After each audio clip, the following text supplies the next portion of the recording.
Assalamualaikum dan salam sejahtera.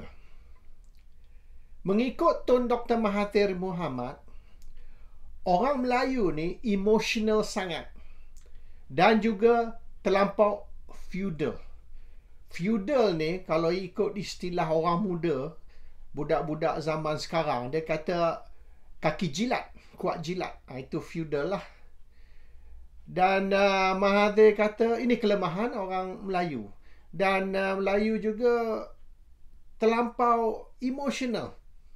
Takkan Melayu hilang di dunia lah, biar mati anak, jangan mati adat lah, macam-macam lah. Semua boleh dikatakan konsep-konsep yang mengarut. Dan sayang, kata Mahathir, sayang orang Melayu ni tidak macam orang Cina. Orang Cina ni pragmatik. Dia realistik. Dia boleh adjust kepada keadaan. Melayu susah. Melayu ni kalau dah macam tu, macam tu. Dia tak kisah kalau badan sakit ke, keluarga menderita ke. Ini tabiat orang Melayu. Cina ni, apabila komunis bermaharaja lela dulu di Malaya sebelum merdeka, selepas merdeka, Cina ni dia boleh siang hari sokong kerajaan, malam hari dia sokong komunis. Dia boleh adjust maknanya. Dia boleh kibarkan dua bendera. Naik bendera Malaysia pada siang, turun bendera Malaysia, naik bendera komunis pada malam. Asal dia orang boleh survive dan dia orang boleh hidup dalam keadaan aman. Ini tabiat orang Cina. Kalau tengok dulu, orang Cina cukup benci dengan PAS. Tapi masa tahun 99, masa dia nampak UMNO berpecah dan kemungkinan UMNO boleh jatuh kerana UMNO pecah di antara grup reformasi, grup Anwar dan grup Dr. Mahathir, Cina dia boleh serta-merta dia swing kepada PAS. Walaupun dia kutuk PAS, dia cakap macam-macam terhadap PAS. Dia kata PAS ni musuh kepada orang Cina. Tapi dia boleh swing dan sokong PAS dan dia boleh beritahu orang PAS. Sampai Triza Kok dulu boleh menyanyi lagu. Dia kata naik roket pergi ke bulan. Ada satu lagu Cina, sedap lagu tu. Naik roket pergi ke bulan, maknanya naik DAP pergi ke PAS. So asalkan mereka rasa ini menguntungkan politik mereka. Tapi apabila mereka nampak yang PAS sudah tidak lagi bersama Anwar, ini dalam kes pelantikan Menteri Besar Selangor dulu, dia orang nak jatuhkan arwah Tan Sri Khalid Ibrahim dan nak lantik Wan Azizah ganti Menteri Besar Selangor. Apabila Sultan tak berkenan dan PAS maknanya ikut titah tuanku, dan bermaknanya Azmin Ali akan naik jadi Menteri Besar, maka Anwar ni murka. Bila Anwar murka, Anwar suruh DAP dan PKR menentang Sultan. Bila PAS tak mau, DAP U-turn, serta-merta dia kutuk PAS, macam-macam dia kata sampai boleh dikatakan dia orang tutup gabungan tu. DAP sanggup bunuh gabungan iaitu Pakatan Rakyat dan buka gabungan baru dipanggil Pakatan Harapan, semata-mata kerana nak bunuh PAS. Kerana PAS ni taat kepada Sultan, PAS ni tak mau derhaka kepada Sultan. Dia boleh macam tu DAP, dia boleh swing. Dan DAP ni dia kira ni the end justifies the means, dan DAP ni dia boleh konsep dia musuh kepada musuh boleh jadi kawan saya. Ini DAP punya konsep. A friend enemy of my enemy is my friend. Dan kita tengok hari ni misalnya Russia dengan China. Oleh kerana Amerika dan Eropah, dia sekarang ni boleh dikatakan istiaf perang terhadap Rusia. Dan boleh dikatakan the whole of Europe lah, with NATO, dengan sokongan NATO dan sokongan Amerika Syarikat, mereka ni menganggap Rusia ni musuh kepada dunia barat, or enemy of the free world. Maka China sekarang kawan baik dengan Russia. Jadi dengan China bergabung dengan Russia, ataupun China buat deal dengan Russia, sekarang China dengan Russia lebih powerful, lebih kuat daripada Amerika dan Europe combine. Dan kita di England pun kita sudah mula rasa ekonomi goncang, bank nak bankrupt, syarikat-syarikat banyak dah tutup. Ini akibat dia. Jadi perang ekonomi. Dia perang dua hala. Satu is military war dekat Ukraine, satu lagi economic war. Economic war ni dekat Europe dan Amerika. Dan tengoklah lepas ni, sepanjang tahun ni banyak lagi syarikat-syarikat besar, bank-bank akan collapse, dan ekonomi barat, ekonomi Amerika akan terjejas oleh kerana sekarang Russia dengan China sudah bersatu. So, yelah dulu Russia dengan China kita suspect nak berperang, tapi diorang boleh berkawan apabila they got common enemy. And that is Mahathir. Mahathir punya konsep dulu. Apabila dia marah dengan Najib, dia nak jatuhkan Najib, dia boleh baik dengan Anwar Ibrahim, dia boleh baik dengan DAP. Mahathir dulu. Dalam dia kutuk DAP, dia kutuk Anwar, yang sebenar Mahathir benci Anwar. Mahathir pun benci DAP sampai hari ni. Dari dulu sampai sekarang tak pernah Mahathir ni sayang DAP ke sayang Anwar. Tapi dia boleh berdamai macam Russia dengan China sekarang. Dia boleh berdamai Mahathir ni dengan DAP dan Anwar semata-mata kerana dia anggap ni Najib ni lebih musuh banding dengan lain. Jadi DAP pun sama. DAP pun dia orang tahu Mahathir memang tak suka dia orang. China bukan suka Mahathir. Dan Superman Hugh banyak kali dia bercakap, bila Superman Hugh ni, bila dia berceramah dengan geng-geng DAP, dia kata kita ni guna Mahathir. Kita ni guna Mahathir untuk nak melemahkan UMNO.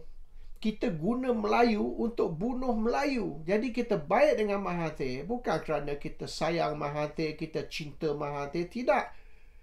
Kita tetap benci Mahathir, kita tetap bermusuh dengan Mahathir, tapi kita guna Mahathir untuk bunuh UMNO. Guna Melayu, bunuh Melayu. Itu saja.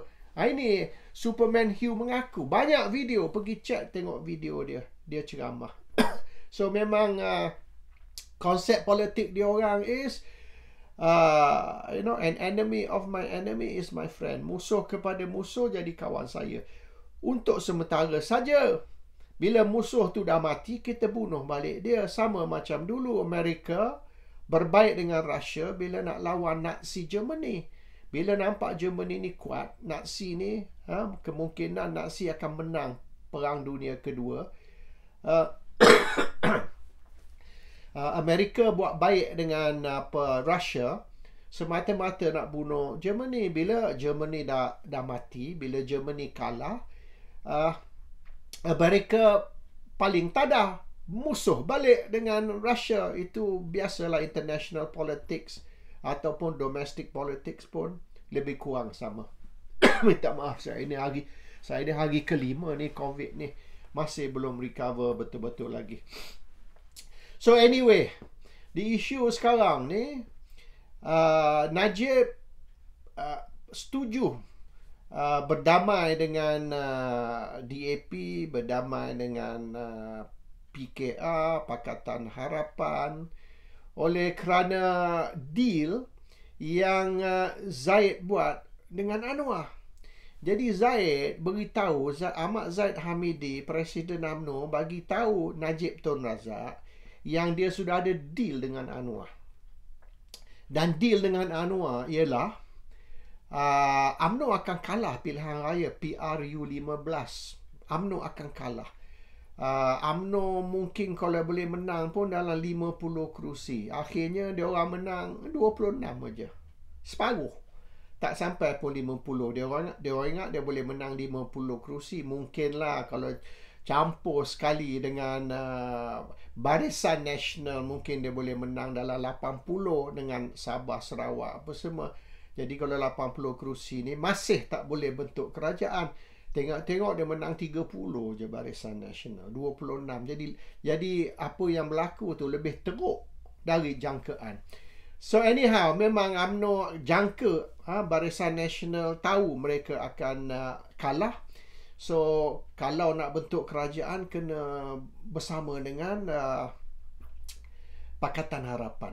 Tapi ialah ahli ni dia beritahu lah no Anwar, no DAP, no Bersatu dan sebagainya. Ini semua auta lah. Dan pucuk pimpinan UMNO tahu. Cuma kat bawah ni, sebab UMNO ni tahulah banyak mereka ni emotional lah, feudal lah. Dia orang ni kaki jilat pemimpin lah. So dia orang ikut saja apa pemimpin cakap ni, dia orang percayalah. Dia macam kalau orang putih kata is the gospel. The gospel ni boleh katakan ini macam hadis Nabi lah. Apa cakap tu tepat, tak cacat. So dia orang percaya yang memang betul UMNO ni akan menang. Dan dia orang berduduk bising kata kita akan bertanding pilihan raya ni solo. Barisan Nasional tidak akan berpakat dengan PAS. Barisan Nasional tidak akan berpakat dengan Parti Pribumi Bersatu. Barisan Nasional akan bertanding sebagai UMNO, MCA, MIC sahaja. Dan kita boleh menang 2/3. Wah, 2/3 dia boleh menang kerusi dalam parlimen, iaitu 148 kerusi. Barisan Nasional sahaja, tanpa berpakat dengan PAS ke, Bersatu ke, dengan sesiapa. Dan sudah tentu no Anwar, no DAP, no PKR. Confirm. Jadi orang UMNO ni percaya sangatlah. Kalau tunjuk kertas putih, dia kata, dan kata kertas tu hitam, dia orang percaya kertas hitam walaupun kertas tu putih. Ini tabiat orang UMNO, mudah percaya benda yang karut. So anyway, dia orang yakin yang UMNO Barisan Nasional boleh menang solo. Tapi pucuk pimpinan, top leadership tahu. Tak usah kata menang 2/3. Menang simple majority. 148 kerusi itu mustahil. Kalau boleh dapat 112 pun mujur.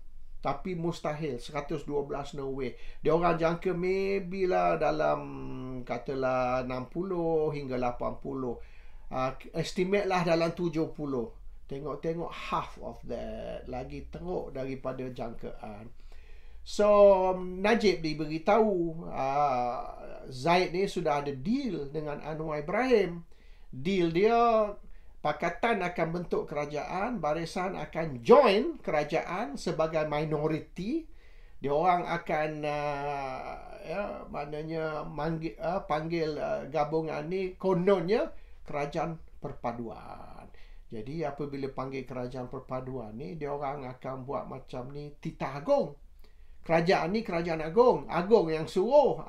Maknanya bukanlah UMNO nak sangat join kerajaan perpaduan ni. Kalau ikut UMNO, mengikut UMNO lah, sebelum PRU 15, dia orang kata UMNO rela duduk dalam pembangkang. Biar 5 tahun pun tak apa. Dia orang rela duduk dalam pembangkang hingga PRU 16. Tapi dia orang tidak akan join Pakatan Harapan untuk bentuk kerajaan, baik kerajaan perpaduan ke, kerajaan gabungan ke, kerajaan kepala bapa ke, tak apa dia kata. Dia orang tidak akan join. Tetap UMNO duduk dalam pembangkang 100%. So kita tidak akan berpakat, kita akan lawan, tetap lawan, kononlah. So apabila deal tu dibuat di antara Zaid Hamidi dan Anwar, the deal is, ini dia orang umum ni, budak-budak UMNO ni, geng-geng UMNO ni, dia orang buat live setiap malam ni, live. Buat live merata lah dekat kedai sate lah, dekat apa dalam jamban ke, tak kisahlah, dia orang buat live. Dan dia orang kata seminggu selepas kerajaan baru dibentuk, Najib akan dibebaskan dari penjara dan akan dibenar balik rumah. Seminggu. 1 minggu selepas Perdana Menteri yang ke-10 angkat sumpah, Najib balik rumah. Siapa dia Perdana Menteri yang ke-10? It will not be Ismail Sabri Yaakob. Ismail Sabri Yaakob tikam belakang Najib. Ismail Sabri Yaakob tidak membantu Najib. Ismail Sabri Yaakob nak bunuh Najib. Jadi kena singkir Ismail Sabri Yaakob, kena jatuhkan Ismail Sabri Yaakob, kena lantik Perdana Menteri baru sebagai Perdana Menteri 10. Siapa? Bukan Ismail Sabri Yaakob, bukan Najib Tun Razak, bukan Zaid Hamidi, bukan. So siapa? Kita akan tengok. Tapi yang sebenar bukan kita akan tengok. Dia orang dah confirm Perdana Menteri ke-10 ialah Anwar Ibrahim. Dah deal, dah sign. Dia orang duk sign surat sumpah. Lepas tu bila kita dedahkan surat sumpah, fitnah, bohong. Fitnah konon. Ada semua calon yang dipilih bertanding pada PRU 15 terlebih dahulu kena sign surat sumpah. Sebelum surat watikah diberi, sign dulu surat sumpah. Lepas sign surat sumpah, barulah surat watikah diberi. Iaitu surat sumpah tu berkata mereka calon-calon yang bertanding pilihan raya PRU 15 beri kuasa penuh kepada Zaid menentukan siapa jadi Perdana Menteri. So Zaid Hamidi memegang kuasa mutlak untuk menentukan siapa akan jadi Perdana Menteri. Ini deal dia. Dia orang disuruh sign surat sumpah. Barulah surat watikah untuk bertanding diberi. So confirm melalui surat bahawasanya Zaid akan menentukan siapa jadi Perdana Menteri. Dan it's not going to be Zaid, it's not going to be Ismail Sabri, it's not going to be Najib Tun Razak, it's going to be Anwar Ibrahim. Dan Najib sudah setuju. Dan diorang kata juga, ini sebelum PRU 15 hari tu, diorang kata apabila kerajaan baru ambil alih dan kerajaan ni bukan Ismail Sabri, Perdana Menteri baru, selepas kerajaan baru ambil alih, Perdana Menteri ambil alih, diorang akan tukar Pusurujaya SPRM. Dia akan ditukar. Peguam negara akan ditukar. Chief Justice, Ketua Hakim akan ditukar. Jadi Azam Baki out, Idrus Harun out, Tengku Maimun Tuan Mat out. Tiga-tiga ni out, akan ditukar. Dan tindakan akan diambil terhadap Tommy Thomas, terhadap Hakim Nazlan Ghazali akan dipecat dan tindakan akan diambil terhadap dia. Tommy Thomas, tindakan akan diambil terhadap dia. Ini semua geng-geng ni. Nazlan Ghazali, Tommy Thomas, Tengku Maimun Tuan Mat, Idrus Harun, Azam Baki. Ini semua orang yang telah mengkhianati Najib. Yang telah nyayakan Najib. Najib menjadi mangsa semua orang ni. Dan semua orang ni akan dipancung apabila kerajaan baru ambil alih dan Perdana Menteri angkat sumpah seminggu. Semua orang ni akan dipancung, akan ditanam, dikuburkan dan Najib balik rumah. Itu dah berapa lama. Bukan saja mereka tidak dipancung, mereka disambung perkhidmatan mereka. Azam Baki sambung, Tengku Maimun sambung, Idrus Harun sambung. Mahkamah buat keputusan, Nazlan Ghazali tidak lakukan apa-apa kesalahan. Tommy Thomas tidak lakukan apa-apa kesalahan. Dan yang teruk sekarang ni, court case ni, kes mahkamah di merata dunia ni, di Timur Tengah, di London, di Switzerland, di Amerika.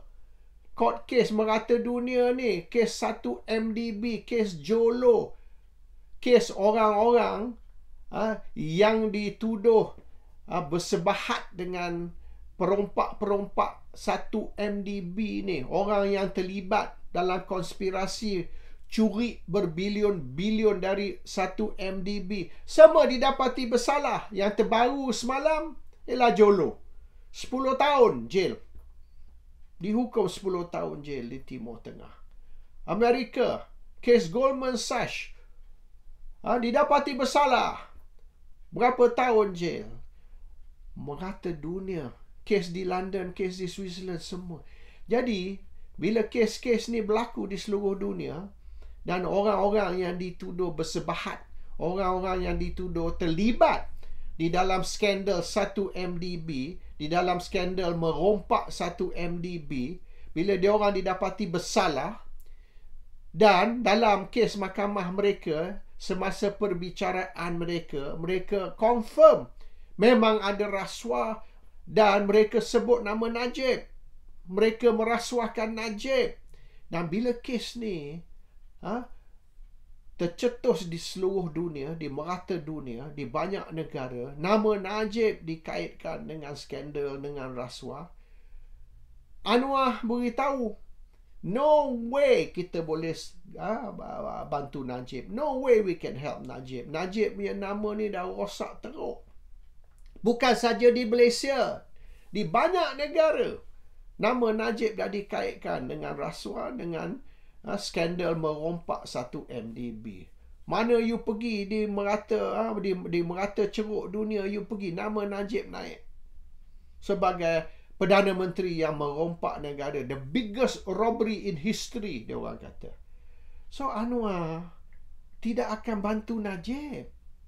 Anwar tahu kalau dia bantu Najib, macam yang dia orang duk cerita sebelum PRU tu, dia orang akan pancung lah, ni Peguam Negara akan pancung Suruhjaya, SPRM, mereka akan pancung Ketua Hakim, mereka akan pancung Hakim Nazlan Ghazali, Tommy Thomas, dan akan bebaskan Najib dari penjara melalui pengampunan. Seminggu selepas angkat sumpah sebagai Perdana Menteri, Najib akan balik rumah.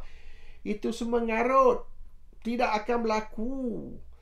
Cuma dia nak lalaikan orang Najib. Sebab Najib punya support, sokongan Najib kuat banding dengan Zaid Hamidi.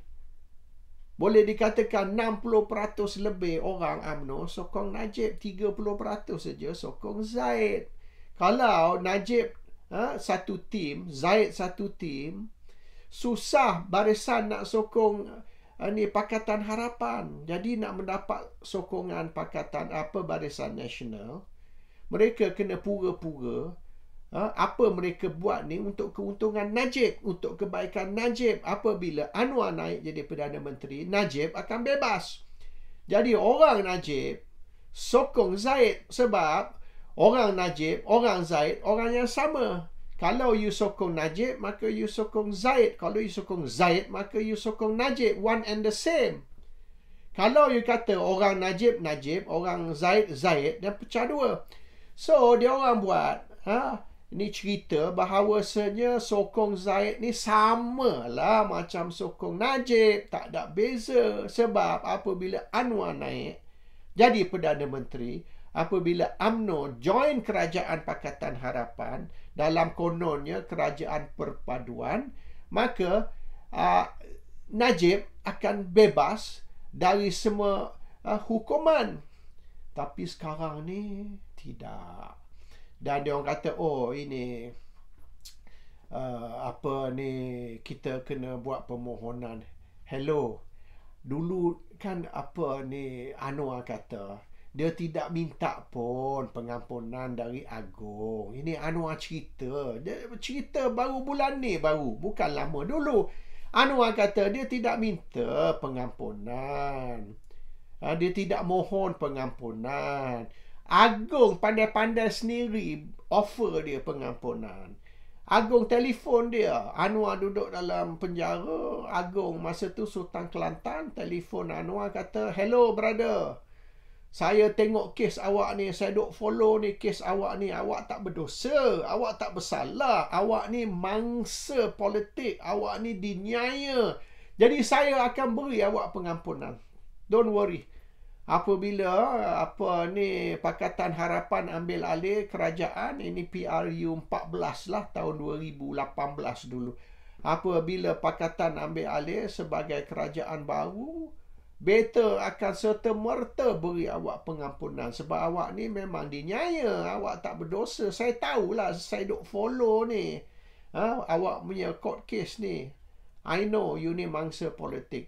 So, tak payah minta, tak payah mohon. Agong akan inisiatif dia sendiri beri pengampunan. No problem. Itu tahun 2018. So, kalau Agong nak beri pengampunan ke Najib, tak boleh. Tak boleh buat sama. Sultan Pahang ni, arwah tuanku Sultan Pahang ni, yang dia akan jadi agung tidak lama lagi dah. Lepas ni dia akan ex agung lah, and kalau dia nak, dia boleh just telefon Najib, kata, hello brother, I nak bagi you pengampunan ni. I tahulah you tak minta pun, tapi it's okay, I bagi. Macam dululah yang Sultan Kelantan dulu bagi kepada Anwar Ibrahim. Dia boleh buat. Kalau ikut Anwar, itu yang berlaku. Tapi yang sebenar tu bohong. Sebab Anwar actually minta pengampunan. Dia cuma tak beritahu. Sebab orang yang minta pengampunan ni dianggap orang yang bersalah. Jadi Anwar kononnya nak menunjukkan dia tidak bersalah, dia tidak minta. So yang dia dapat pengampunan dulu 2018 is actually initiative. But bohonglah, sebab Mahathir yang initiate benda tu. Inisiatif Mahathir yang tapi dia punya prosedur memang tak betul. Sepatutnya lembaga pengampunan yang bersidang dan mengkaji permohonan untuk pengampunan, dan lembaga pengampunan sepatutnya recommend kepada Agong, tapi benda tu tak berlaku lah. Dia di antara Mahathir dengan Agong je. Dia bypass tu. Dia belakangkan lembaga pengampunan. Kalau ikut prosedur memang tak betul. Tapi boleh buat lah. Kalau dia nak buat, anything can happen. So the problem now, orang Najib ni sudah tahu yang katakan Najib dengan Zaid Hamidi ni sama. Kalau sokong Najib, maka sokong Zaid. Kalau sokong Zaid, maka sokong Najib. Sebab apa yang Zaid buat ni untuk kebaikan Najib, untuk keuntungan Najib. Sekarang ni dia orang tahu apa Zaid buat untuk kepentingan diri dia sendiri. Tidak ada langsung kebaikan, keuntungan untuk Najib. Dan Anwar tidak ada masa nak layan Najib sebab kontroversi. Dan yang latest case ni, yang 10 tahun jail untuk Jolo semalam ni, yang terbaru ni, impossible Anwar nak tolong Najib. Dia punya dia bukan sudah rosak. Kalau nak kata rosak beyond repair tu, okey lah, masih rosak, masih boleh di repair. Ini sudah condemn. Sudah kena condemn. Tak boleh nak repair langsung benda ni. So, as far as Anwar is concerned, Najib ni kita kena just kuburkan. Forget about Najib. So, deal dia sekarang di antara hanya Zaid Hamidi dan Anwar. Dan apa yang berlaku di Melaka, misalnya, yang akan berlaku besok ni di Melaka, ialah dia kata Ketua Menteri Melaka ni tak sihat. Dia letak jawatan. Come on lah. Orang bodoh pun tahu apa berlaku kat Melaka. Ketua Menteri Melaka tu dibuang, dipecat, supaya Rauf ni boleh dilantik sebagai Ketua Menteri yang baru.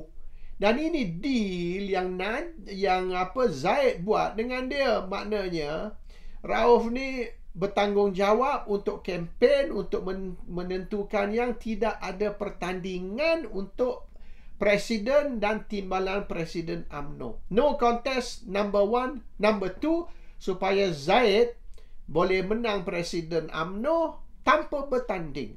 Rauf punya kerja lah, it's his job untuk menentukan yang tidak akan ada apa-apa protes dan perkara ni boleh dilulus tanpa apa-apa masalah.